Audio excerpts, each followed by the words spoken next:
I've watched this scenario play out more times than I can count. A good lead comes into your business, the fit's right, the first conversations go well. You send out the quote, but afterwards, the lead slips through the cracks and the sale disappears. It happens when you get distracted as your work takes over. You've got clients who need looking after, or a deadline's getting close, and a few weeks slip past before the follow-up goes out. By then, the reply that comes back is short. We went with someone else. Now, the easy conclusion for you to draw from this is that the lead was never serious. But really, unless you're meeting with the wrong people, I don't think that's it. They probably were serious. They stayed interested for a while, but when their interest came back, when their timing lined up again, you weren't there, but someone else was. By the end of this video, you're going to understand the repeatable system that changes that. So let's start by understanding what's happening on their side of the conversation. We spend a lot of time on our own sales process, the stages, the follow-ups, the pipeline, but there's a second process running alongside it. It's the buyers, and it runs on a different clock on their timescale. Buyer interest doesn't move in a straight line to a decision. We almost have this assumption, don't we, that all we'll need is one good sales conversation and then they'll buy from us. But buying decisions and their interest, it comes in peaks and troughs. So after this peak of the sales discussion, that interest can wane off. And then when the problem reoccurs in their lives, it comes back again, like this. And then wanes off and something gets in the way, and then interest peaks again when they've got that problem all over again. And then eventually, they get round to buying. Now, if we're only following up here or expecting that's where the sale's going to come, we're going to miss out on a whole raft of different things. So let's talk about those peaks and troughs. Something set it off, a problem comes to a head, or a conversation gets going, and their interest spikes for the first time. That's the first peak. It's when most of us follow up, yeah? Then it dips, and other priorities take over. The timing's not right yet, and that first signal of interest fades a bit. And that's where most businesses fall silent. But the buyer hasn't gone anywhere. They've just dropped into a trough. And it's through these troughs that we need to follow up. It's where we can't go silent. If your follow-up stops at peak 1, what happens at peak 2 or at peak 3? The buying decision almost never lands at that first peak, that first sales conversation. It lands at a later one once the timing's right and the budget's confirmed, and they've had that conversation with their business partner or their spouse or whoever it happens to be. Now, your pipeline doesn't tell you when that second peak arrives. And if you're not present through the trough, you're not there when it does. Those deals you didn't win mostly didn't say no. People don't typically solve the problems they came to you with on their own. They just move forward without you when it seems like your interest never continued to match that same level it was when you could smell the sale. Every trough is a window where you're invisible and someone else isn't. That's what the next part solves. Now, how do you stay present through all those troughs across every deal on your pipeline at once? The brutal answer I hear is, I can't follow up any more than I already do. If you're following up manually, that's probably you. And when that happens, we have to look at things a different way. Because your day is already full. The work, the clients, the next lead, it seems like there's no spare hour hiding in it. So look at the maths instead. For every person ready to buy this month, there are probably 10 times that many still thinking about it. Over a year, that could be 100 others. Over 5 years, 500 others. Now that's the pool you need to stay in front of, and there's no version of your working week where you do that by hand because you're already at capacity. So the answer is a system that stays in front of those people when you can't. That's all automation is. This is the mindset shift we've got to unlock. Now remember our 5-stage sales pipeline, and I'm going to split this into 2 different types of automation. The first one is what I describe as evergreen automations. And the first time we encounter that is when a prospect has expressed interest. They've interacted with you, they've responded to some emails, they've done something after downloading one of your guides, something like that. And in this context, we can follow up with them in an automated way. We can put them into an automated sequence until they're ready to take that next stage with you to book a sales meeting. We'd have probably some gentle call to actions on our emails, on our texts, or on our direct mails if you want to be sending out that way. But many people overthink what goes into this content. So I want to break it down to just 3 simple content types. And they start with S, E, and S. The first S is should ask questions, SAQs. Not FAQs. Frequently asked questions are initiated by a prospective buyer. Should ask questions are the real trust builders. They're the ones where you want to get your prospect to think about the context that they're in, the problems that they're facing, and how they might overcome those problems. We're bringing to their attention the things that they need to know to be able to make a buying decision. And we're being honest with them. We're being upfront with them. We're telling them the key things that they should know. The E stands for endorsements. If you've read my book, Lemonade Plan, you'll know that everything starts with endorsements. And what we mean by that is reviews, referrals, or in the book I refer to repeat sales as well, the 3 R's, reviews, referrals, repeat sales. In this instance, we're sharing with people who've expressed an interest in us reviews from other clients. So we're seeding messaging that relates to those reviews into our follow-up communications to help build that trust that we're a reliable partner to work with to help them solve the problem or the pain that they've got. The final S here is stories. There's no better way than a prospective client seeing that you can solve the problem that they've got than them being able to see themselves in the stories of others. You've been able to explain client problems or patient problems that you've helped people overcome, whether you share real names or if it's a bit more sensitive, perhaps made up names with it. But being able to share those stories and those anecdotes definitely adds that trust into the mix. Now, I mentioned that evergreen automations can play a role in 3 of these stages. I'll come on to the other 2 stages in a moment. But for now, let's think about this prospect phase of where somebody has expressed some interaction with us. They've stepped towards perhaps working with us. They've shown some interest. They've replied to something that we've done. This is the automation that we're seeding them into. But what does that look like? It's not just a blast of emails.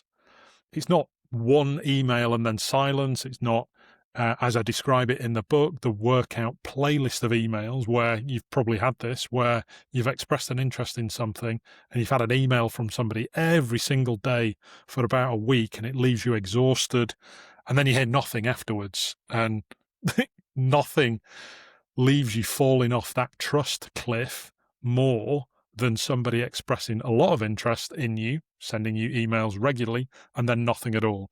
So there's a more natural way that we can sequence and time our emails, and it actually comes from nature. It's been called the Fibonacci sequence. It's a mathematical sequence, and I won't go into the maths. I won't make this dry and mathematical. But the Fibonacci sequence is, you'll see it in nature. This, you can see this here looks like a snail shell. It's how that is structured. You also see it in plant life, in flower heads, in petals. And the way it works is that from a very small point, it naturally then builds based on increments, natural increments beyond it. And the way Fibonacci sequencing works is that basically you add the two numbers that come before it to create the delay or the gap to the next one. So here I've given you an example of your first 5 emails. Email 1 goes out on day 0 or day 1, the first time that they've moved to that particular stage, expressed that interest or replied to you or what have you. Email 2 goes out the day afterwards, 1 day later. Email 3, we then introduce this more natural gap. So we're leaving a 2-day gap. So email 3 will go out on day 4. Email 4 goes out in that natural gap. 3 plus 4 becomes day 7. Email 5 goes out on day 12. So instead of blasting somebody every single day, we're introducing this natural gap as we go.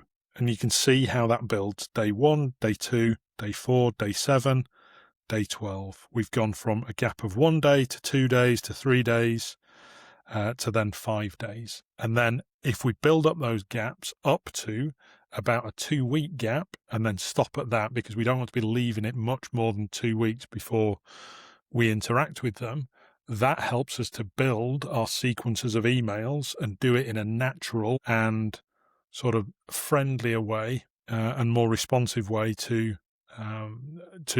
doing it on a daily basis. So content that we're sending out builds the case for working with you, builds that trust level through those troughs. So when peak 2 or peak 3 arrives, they already know you. The content in this sequence here does 3 things. It answers the questions they should be asking, the ones they haven't thought to ask yet. It shows them other people who've been in the same position and what they chose. And it tells them the story of a problem you've helped solve. Should ask questions, endorsements, stories. These emails keep you present. No pitch, no pressure.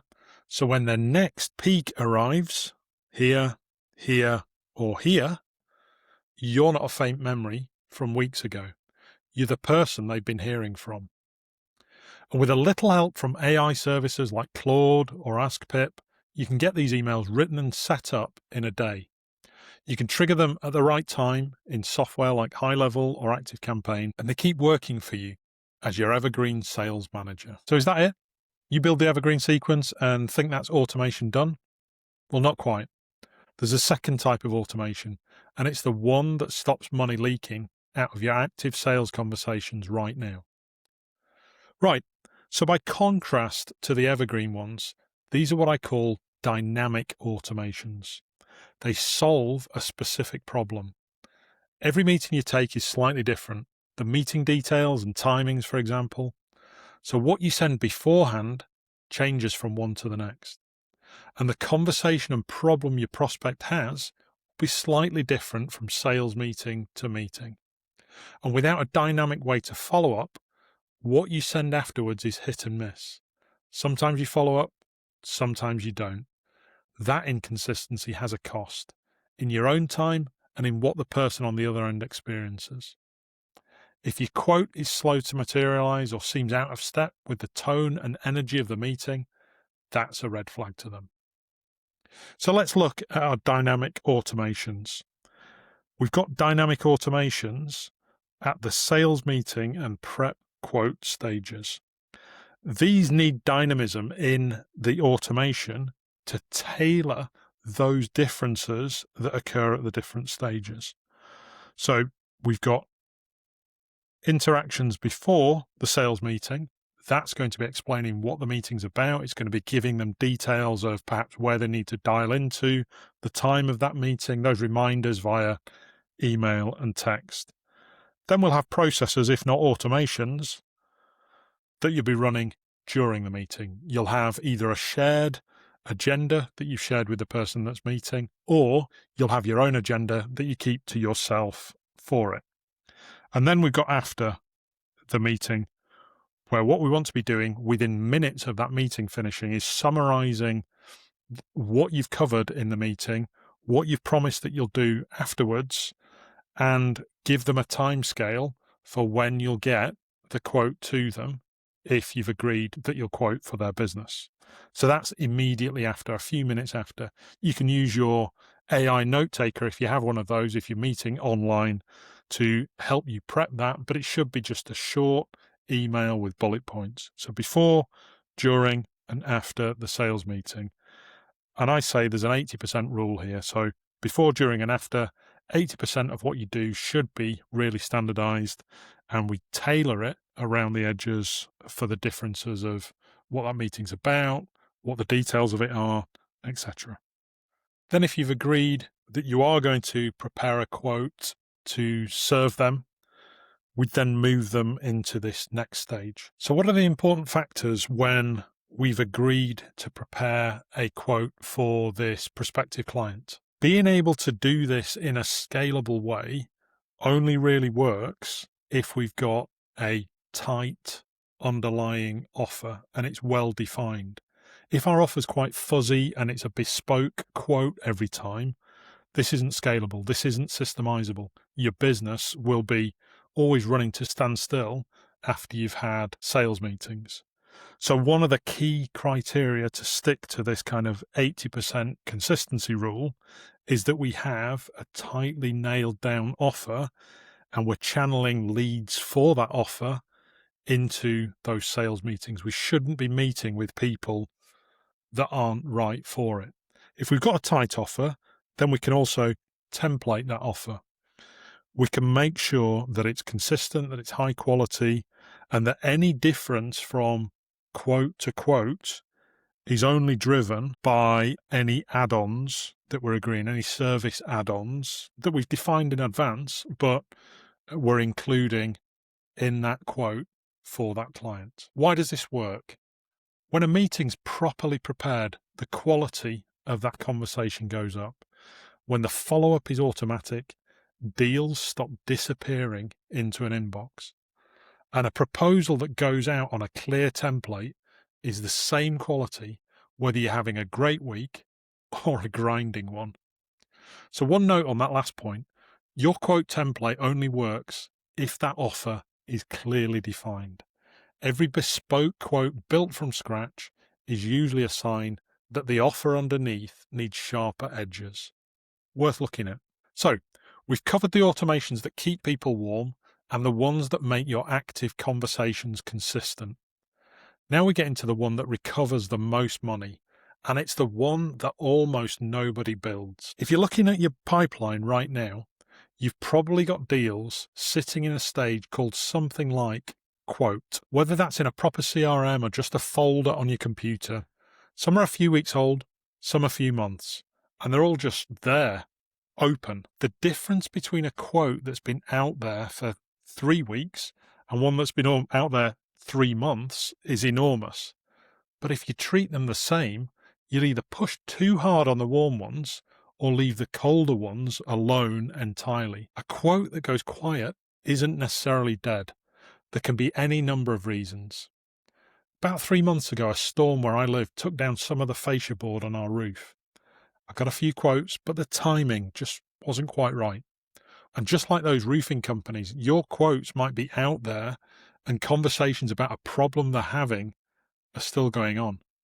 And in a few months, the situation may have completely changed, but you stopped showing interest.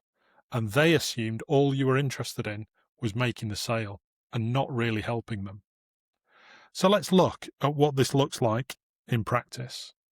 So this is where we come into our second batch of evergreen automations, where we can be a lot more consistent with what we send out. We're going to use again the SES method, the should ask questions, the endorsements, and the stories. When a quote's been out for less than a month, we're in this kind of warm and active window. What our communications, our automated communications need to be are more along the lines of a nudge, sharing relevant case studies, showing results that they're weighing up. So being able to share endorsements and stories is exactly what we should be doing with our emails in that first month. Again, let's use the Fibonacci sequence to span out those follow-ups over that first month. After you've gone past that 1 month range, we're in a slightly different situation. We can start including again some of those should ask questions. People are probably forgetting some of the reasons that they engage with you in the first place, some of the difference that you make. So we need to frame it differently. We also need to include in our thinking thoughts about when somebody might be considering that purchase. Let me give you a couple of examples. An accountant that is trying to win some work has a number of different windows over the course of the year. A logical one is that 10 months after that company's year end, they might be considering who they work with for their final published accounts for the following year. Or a garage that services vehicles, it might be 11 or 12 months on from that last service. So bear in mind when and how we're going to be following up with and for how long. What you don't want to be doing is leaving your quote sent greater than a month follow-ups too short. They should go on for as long as you need them.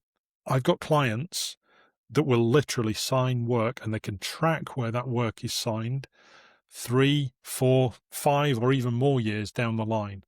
So it's important that you have follow-up activities that go and that share these should ask questions, these endorsements and these stories all the way through for as long as you need to.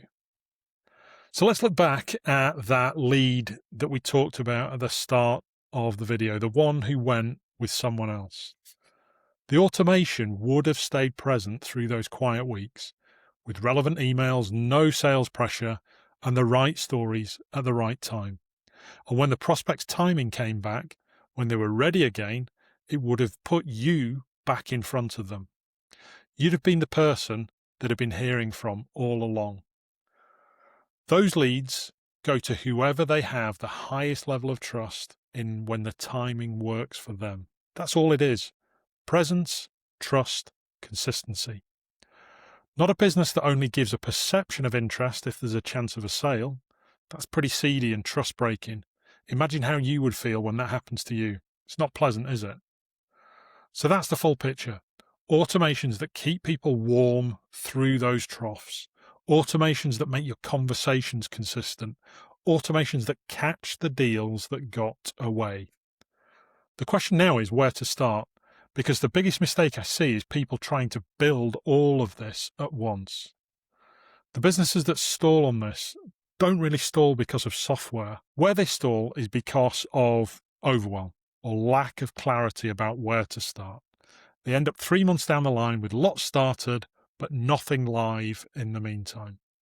So I just want to walk you through here where the 3 places that I would look at first to start and the order that I would take them in.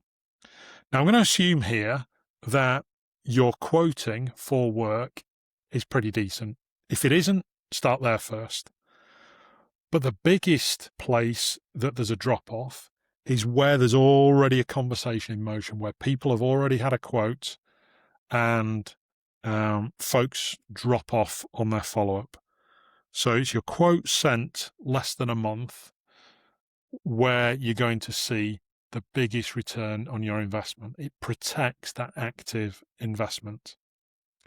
Your next one is at this stage where somebody has stepped forward to show interest in working with you. They've replied to emails, they've registered for a webinar, or they've downloaded a guide and then done something with it, not just passively downloaded something, but perhaps replied to something or got in touch or DM'd you about something. It's this prospect stage.